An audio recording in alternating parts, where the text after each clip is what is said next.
श्री राधे।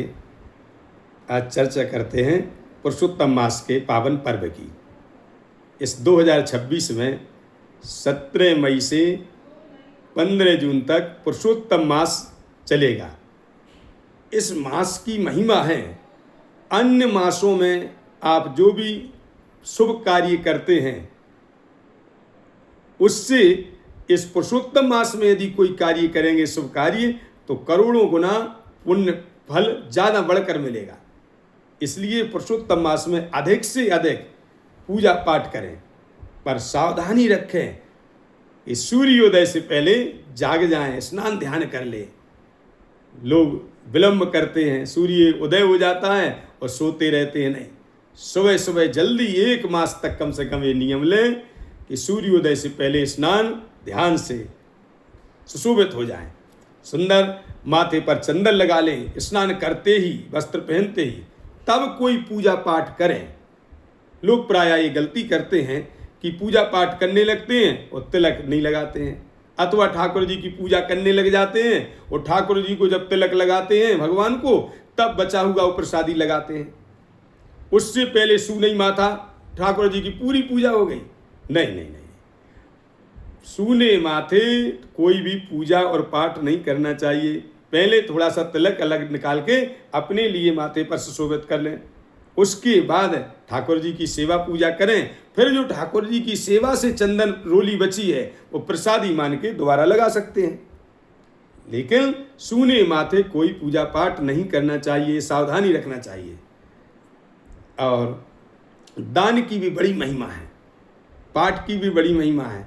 पुरुषोत्तम मास में रामायण जैसे सदग्रंथ का पाठ करें, श्रीमद् भागवत जी का पाठ करें, गोपाल सहस्त्र नाम का, विष्णु सहस्त्र नाम का पाठ करें, गुरु मंत्र का अधिक से अधिक जप करें।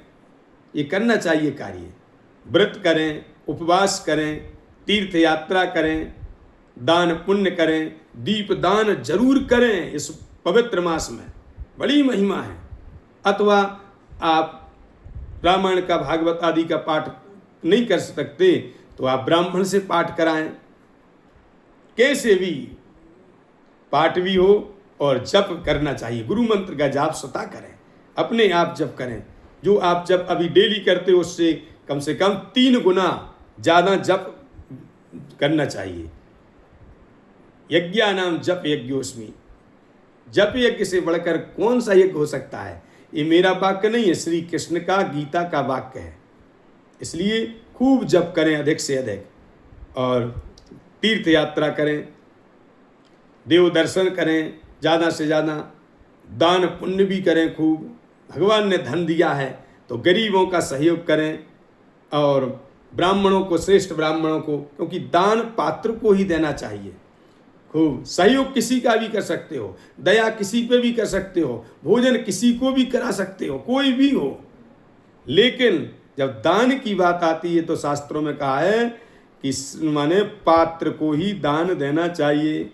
दान में चाहे आप स्वर्ण दान दें, चांदी का दान करें, तांबे का दान करें, कोई भी पात्र दान में दें, अथवा वस्त्र दान करें, अन्न दान करें, कोई भी दान करें, पात्र को ही चुने। दान पात्र को देने से ही हमारे पितृगण प्रसन्न होते हैं और हमको जीवन में सफलता मिलती है। पर दया सभी पर कर सकते हो, को किसी पर भी दया करें, सब पर दया करें, सबका सहयोग कर सकते हो। बड़ी ही महिमा है शास्त्रों में।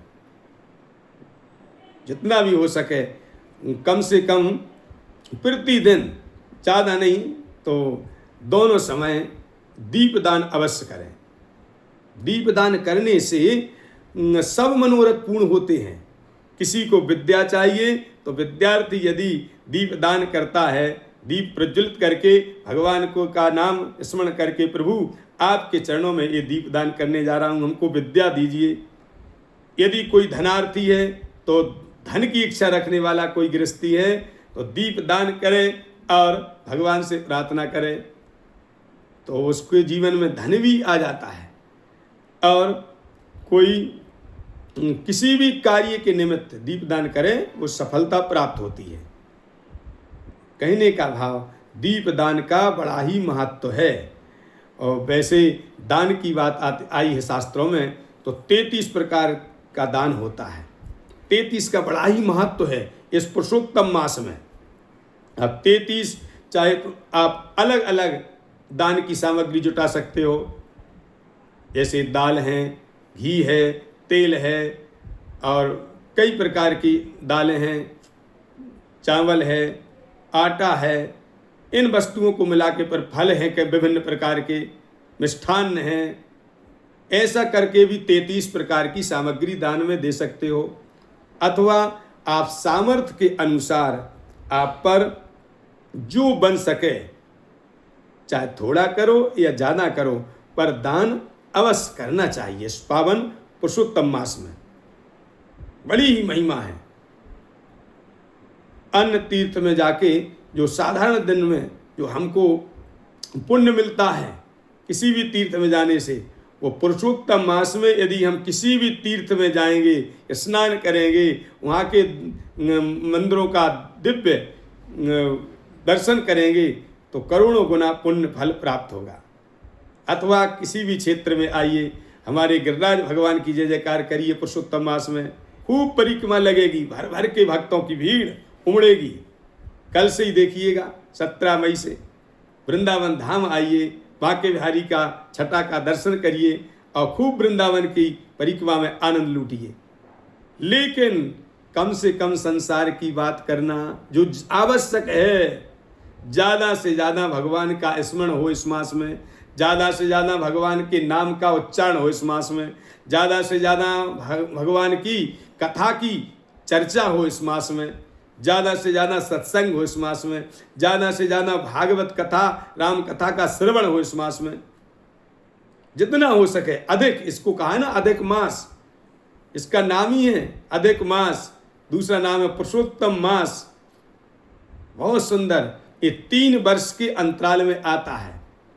हम सबके लिए भगवान कृपा करते हैं, 3 वर्ष के अंतराल में आता है। और इस मास में जो सावधानी पूर्वक पूजा पाठ में रुचि लेते हैं, दान पुण्य में रुचि लेते हैं, सत्संग में रुचि लेते हैं, कथा आदि की चर्चा में ज़्यादा से ज़्यादा लगते हैं, तो भगवान अहेतु की कृपा बरसाते हैं, उनके सभी मनोरथ पूर्ण करते हैं। आइए इसी दिव्य भावनाओं कामनाओं के साथ आप सबके लिए जय श्री राधे, जय श्री कृष्ण।